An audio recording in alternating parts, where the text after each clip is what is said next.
दूरे सृष्टि आदि वार्ता, ये सेवा विभाग दे दिया है। भगवान विष्णु की नाभि कमल से ब्रह्मा, ब्रह्मा जी की भ्रकुटी से रुद्रावतार, पालन, सृजन, विनाश, सतोगुण, रजोगुण, तमोगुण के द्वारा अनंत लीलाएं। पर आप निकुंज में रसमयी प्रेममयी क्रीड़ा करते हुए अपने प्रेमियों के संग महासुख की वर्षा करते हैं। स्वानंदिक विलासवान, तो जो इनके चरणों का आश्रय ले लेता है उसे अन्य किसी के आश्रय की जरूरत नहीं पड़ती, क्योंकि जितनी शक्तियां हैं, जितनी सिद्धियां हैं, सब इन्हीं के चरणों से प्रकाशित हैं। जो ऐसा नहीं जानते तो कभी कभी प्रश्न आते हैं कि प्रिया प्रीतम तो अत्यंत सुकुमार हैं, जैसे हमें रक्षा की जरूरत है तो अमुक देवता या अमुक ऐसा। जब मूल में जल चढ़ा दिया तो डाल में, पत्ते में, पुष्प में, सब में पहुंच गया। सबके मूल निकुंज बिहारी लालजू महाराज हैं। गीता जी में स्वयं कहते हैं, ऊर्ध मूल मधा शाखा मस्वत्थम प्राहुरव्ययम, मैं सबका मूल हूं।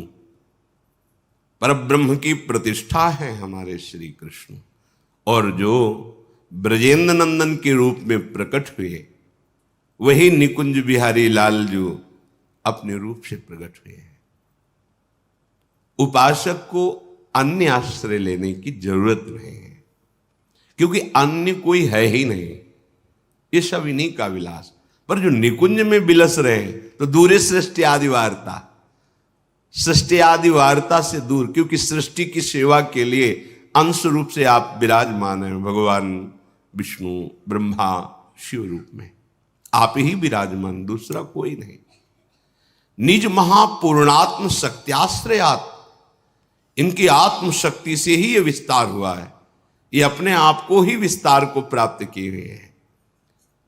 संजीवत्यथ चेष्टते निज निजे कार्य तमेवाद्भुतम।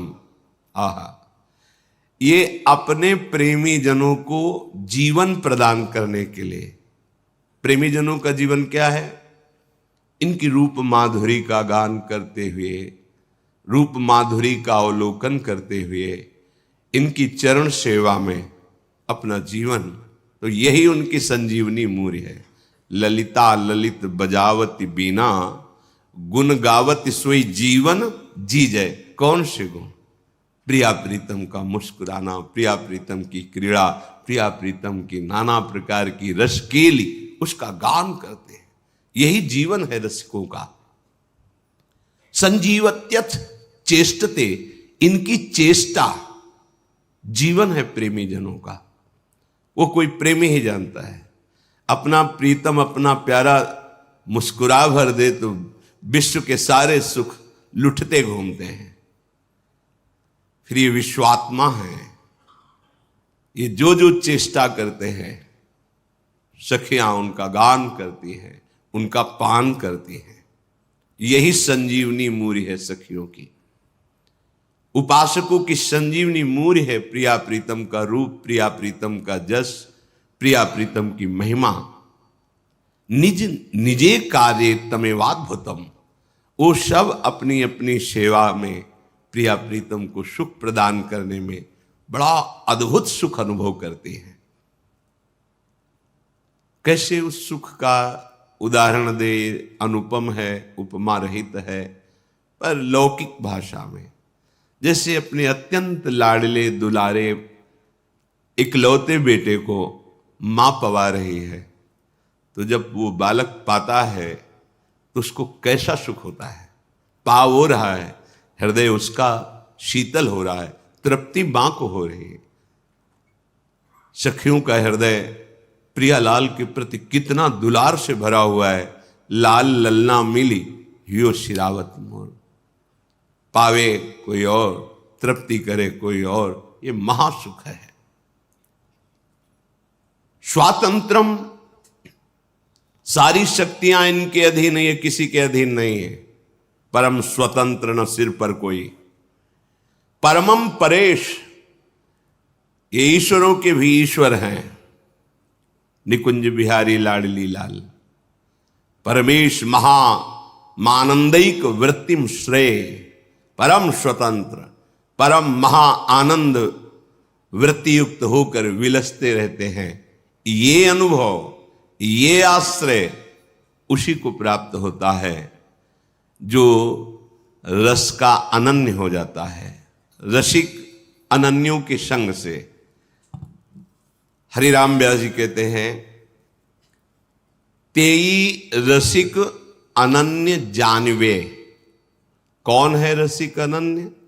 बोले जिनको विषय विकार न हरिसो रति, तेई साधु मानिवे। तेई रसिक अनन्य जानिबे, तिनकी संगति पतित सु उद्धरे। जो बारक बर घर आनिवे, तिनके चरणों दक सो अपने। नख शिख गातिन सानिवे, तेई रसिक अनन्य जानिवे। वही रसिक अनन्य है जिनके हृदय में ये षट विकार शांत हो गए हैं, काम क्रोध लोभ मोह मद मत्सर। कैसे शांत हुए? हर्षोरति, हा हरि रा राधा। प्रिया प्रीतम के चरणार विंद में जिनकी प्रीति हो गई है, उस हृदय में ये षड विकार अपना अधिकार छोड़ देते हैं। अर्थात इन विकारों का स्फुरण ही नहीं होता। तेई साधु मानिवे, वही साधु पदवी को प्राप्त है जो निर्विकार और प्रभु के प्रेम से युक्त हृदय है। वही साधु हृदय है, वही रसिक अनन्य है।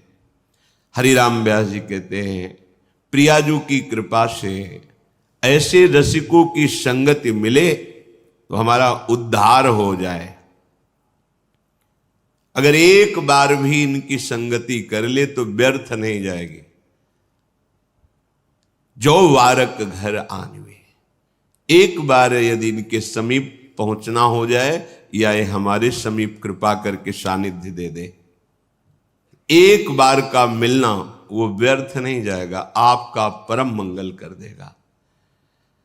अगर कहीं ऐसे भगवत प्रेमी महात्मा का चरणोदक मिल जाए और रोज पीने को मिले और अपने सर पे धारण करने को मिले, नखशिख गातिन शानवे, निश्चित निश्चित बहुत जल्दी परिवर्तन होता है। भगवत बुद्धि से इनका चरणोदक उतारा जाए और पान किया जाए और माथे पे रखा जाए, सर पे रखा जाए, एक बूंद दो बूंद से वो आपके जीवन का परिवर्तन कर देगा। रघुगण जी से जड़ भरत जी कहते हैं, ये गृहस्थ की उपासना, शास्त्रों का स्वाध्याय, तीर्थयाटन, व्रत या अग्नि चंद्र सूर्य की उपासना आदि से ये जो हम तुम्हें तत्वबोध की उपदेश कर रहे हैं, ये नहीं होता। ये होता है महापुरुषों की चरण रज का अभिषेक करने से। रघु गणै तत्तपसा न याति न चेज्जया, न निरूपणाद गृहाद्वा न छंदसा, नैव जलाग्नि सूर्यो बिना महत्पाद रजोभिषेकम। हरिराम व्यास जी कहते, तिनके चरणोदक सो अपने नख सिख गातन शानवे। यदि कहीं ऐसे प्रेमी महाभागवतों का चरणोदक मिल जाए पीने को और माथे पे धारण करने को, तो ये जो विकार हैं इनसे लड़ने की सामर्थ्य आ जाए, ये परास्त हो जाएंगे विकार। पर बिना महत्पाद रजोभिषेकम, ये कोई भाग्यशाली को बात समझ में आती है। और फिर कहीं कृपा हो जाए और उनको प्रसाद पवाने का सौभाग्य मिल जाए, सुंदर सुंदर भोग प्रियालाल को पवा के और उनको प्रसाद पवाने का सौभाग्य, और कहीं वो पा चुके हैं उनके पत्तल से जूठे किनके उठाकर और वो हमें पाने का सौभाग्य मिल जाए, फिर क्या कहना है। तिनकी पावन जूठन जेवत, क्या होता है, बोले तवही हरि ही आनिवे। जब रसिक महापुरुषों का उच्छिष्ट जाता है तो वो उच्छिष्ट इतना हृदय को पावन करता है। पहले चरणोदक बोले, अब उच्छिष्टामृत का प्रभाव हृदय में हरि प्रिया को प्रकाशित कर देता है। जूठन, संतों की जूठन। 4 महीने बराबर सेवा मिली।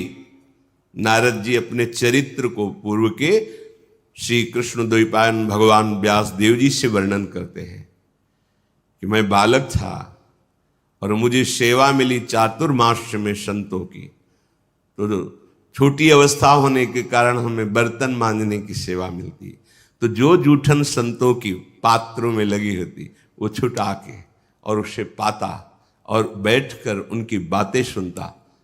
4 महीने के प्रभाव से ऐसे महान वृत्ति का उदय हुआ कि वही अगले जन्म में देवर्षि नारद के रूप में प्रकट हुए। स्वयं नारद जी श्रीमद् भागवत में अपने पूर्व चरित्र का वर्णन किए।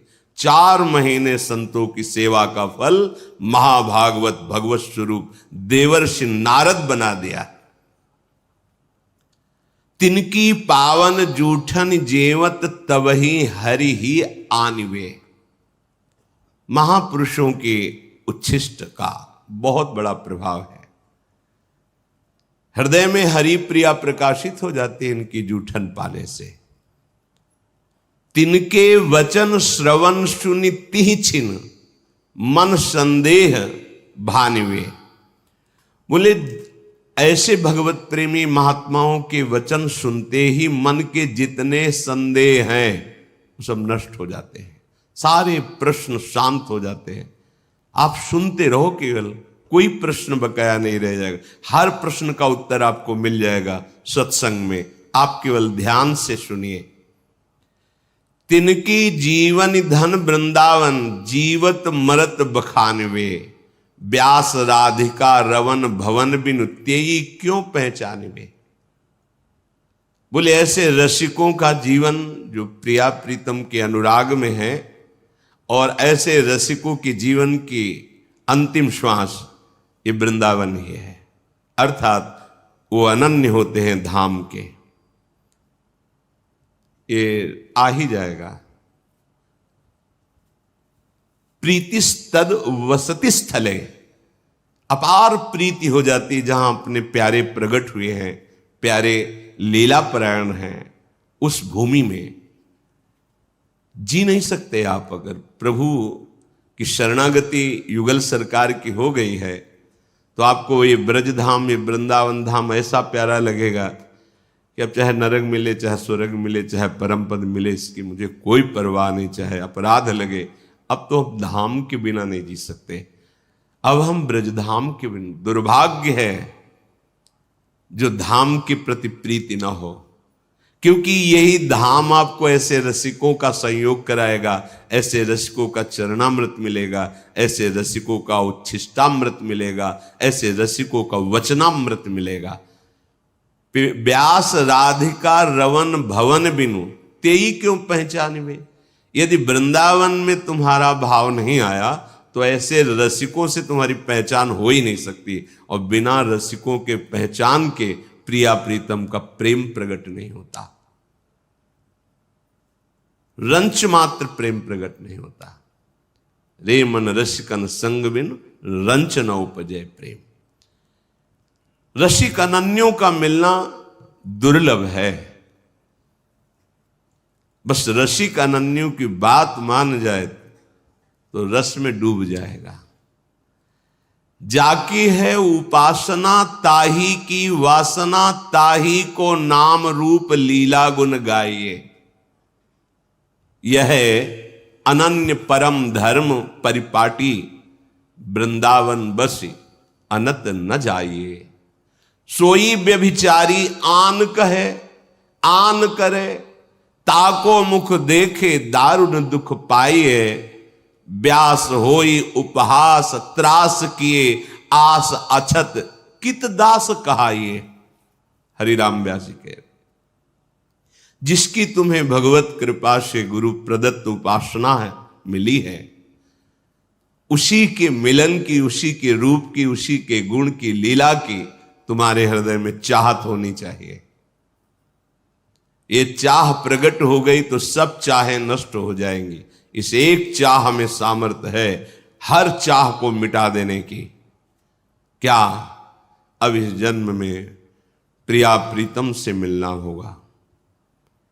मिलने का उपाय है निरंतर प्रिया प्रीतम का स्मरण करना, नाम जप करना, उनके लीला गुण गायन करना, उनके जनों का संग करना, उनके लिए ही कर्म करना, उनकी प्रसन्नता के लिए, उनके समर्पण के लिए सारी चेष्टाएं, तन मन वचन सब।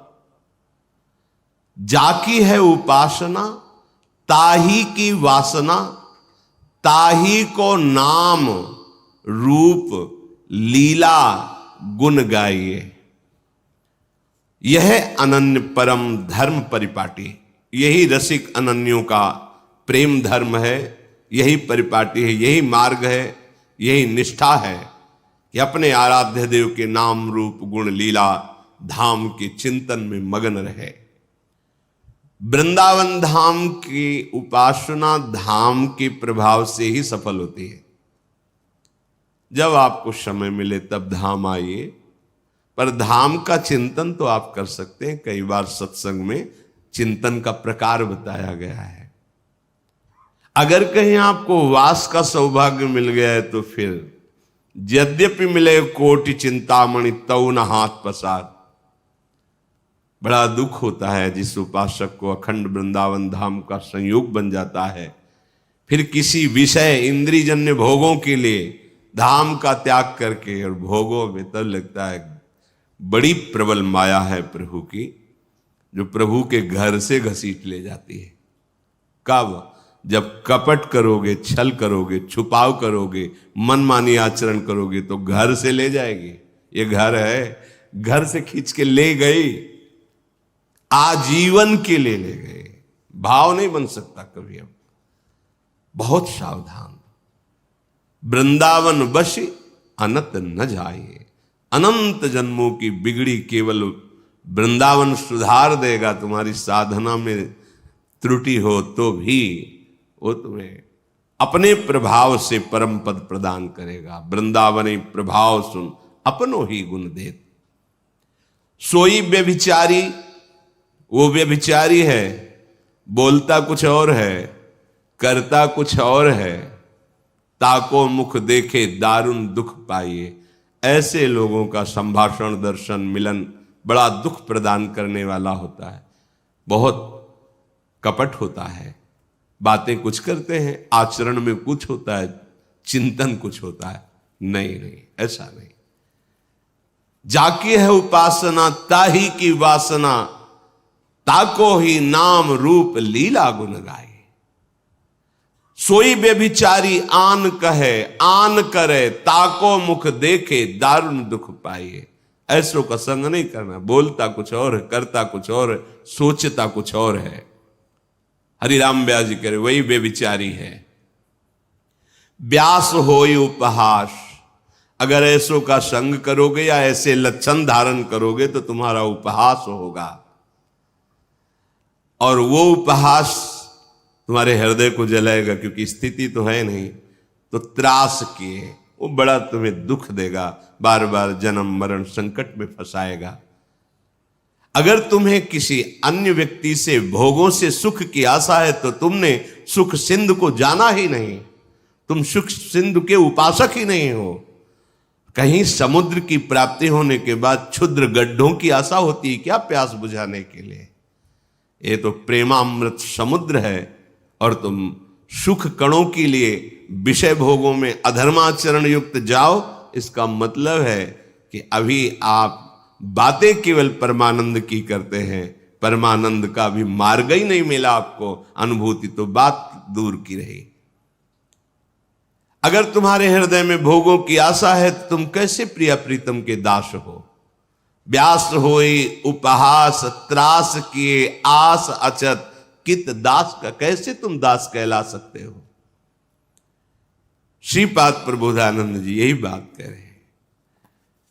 कह रहे कि आनंदानाम परम चरमो यो अवधीर वैष्णवानाम सर्वोर्ध्वानाम सकल हरिशक्त युन्नत नीचान योवा संपूर्णानाम परम भगवद सद्गुणानाम च योवा श्री वृंदावन भुवि वरीवर्ति सर्वोर धामनी।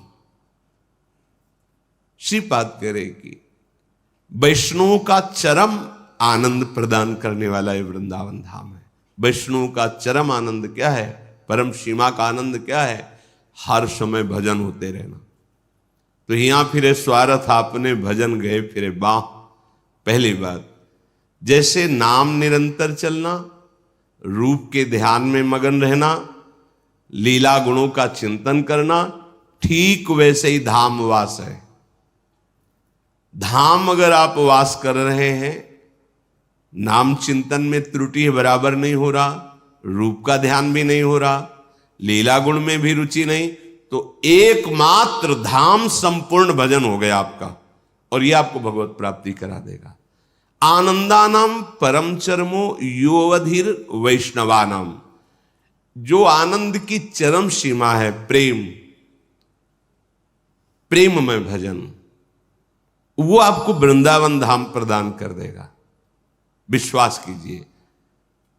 वैष्णवानाम पर शर्त है वो प्रभु का हो चुका हो, अर्थात मन वचन कर्म से ये ठान लिया हो कि मुझे भगवत प्राप्ति करनी है। तो उसका उपाय है सदगुरु की शरण, सदगुरु प्रदत्त मंत्र नाम उपासना, उसे वैष्णव कहते हैं। जो वैष्णव है उसको आनंद की परम चरम अनुभूति वृंदावन धाम कराता है। ये विश्वास का विषय है, पक्का ऐसा ही है। अपना साधन भजन क्या है, पर धाम की जब कृपा का अनुभव होता है तब लगता है, जो वाणी जी में धाम कृपालु है ऐसा लिखा है, वो अनुभव कराता है वृंदावन। सर्वोर्ध्वानाम सकल हरिशक्त युन्नतीनांच योवा संपूर्णानाम परम भगवद सद्गुणानाम च योवा। ये श्रीधाम वृंदावन समस्त धामों का ऊर्ध्व है, मूल है, सबसे महान, इसी के अंश से सब धाम धामी प्रकट होते हैं। और समस्त शक्तियों को प्रकट करने वाला ये चरम स्थान वृंदावन धाम है, क्योंकि धामी प्रिया प्रीतम से ही सब प्रकट हुए हैं। मूल वृंदावन धाम, मूल बिहारी बिहारिंजू। जो महाभागवत वृंदावन धाम का आश्रय, वृंदावन धाम का वास स्वीकार करता है, अन्य संबंध छोड़कर, दूरादपास्य सुजनान सुखमर्थ कोटिम सर्वेशु साधन वरेश चिरम निराशा, शर्त है। यह जोरी अविचल वृंदावन नाही नान सुकाज। अब ये वृंदावन आपके अंदर वो संपूर्ण उत्तम गुण प्रकाशित कर देगा जिससे प्रिया प्रीतम रीझ जाते हैं, अन्य साधनों से नहीं। वृंदावन धाम का आश्रय, वृंदावन धाम का वास भगवत प्रेमी महात्माओं का सानिध्य दिलाएगा। चरण रज, चरणामृत, उच्छिष्टामृत, वचनामृत, इसके प्रभाव से हमारे हृदय में निर्दोष स्थिति जागृत होगी, निर्विकार स्थिति जागृत होगी। उसी निर्विकार स्थिति में प्रीति का प्रादुर्भाव, उसी प्रेम पुलकन में वो प्रिया प्रीतम की रूप माधुरी का अनुभव करता है। तो सारे सद्गुण धाम की कृपा से उसके हृदय में आ जाते हैं। इसलिए अन्य आश्रय, अन्य वार्ता, अन्य भाव त्याग करके अनन्य भाव से नाम रूप लीला धाम की उपासना में निश्चित, अगर आपकी त्रुटियां भी हैं, गलतियां भी हैं, अपराध भी हैं, तो आप चिंता मत करो। धाम अपने प्रभाव से आपको निर्मल कर देगा। सारे महाभागवतों के सद्गुण दैवी संप्रदा आप में प्रकाशित कर देगा। विश्वास करो, ये धाम कोई जड़ नहीं है, ये चैतन्य घन है। आप धाम का आश्रय लिए तो प्रिया प्रीतम सहचरियां खग मृग पशु पंछी लता यमुना रसरानी वृंदा सखी ये सब आप पर कृपा करेंगी, सब आपको उस महानता की स्थिति में पहुंचा देंगी कि इन्हीं नयनन सम सुख देखे। इन्हीं नेत्रों से आप निकुंज का सब सुख देख पाएंगे इनकी कृपा से। इसलिए धीरे धीरे वृत्तियों को अनन्यता की तरफ ले चलो। जाकी है उपासना ताही की वासना। रसिक मंडली में या तन को नीके ढंग लगाओ, दंपति यश गाओ हर्षाओ हित सो रीज रिझाओ। देवन को दुर्लभ नर देही तैने सहज ही पाई, मन भाई निधि पाई फिर क्यों जान बुझ बिसराई। एक अहमता ममता ये जग में है दुखदाई, ये जब श्री जी की ओर लगे तो होत परम सुखदाई। तात मात सुत दार देह में मति अर्जय मति मंदा, हित किशोर को होए चकोर तू लख वृंदावन चंदा। सीधी बात, रसिक मंडली में या तन को नीके ढंग लगाओ, दंपति यश गाओ हर्षाओ हित सो रीझ रिझाओ। बहुत बढ़िया अवसर मिला है।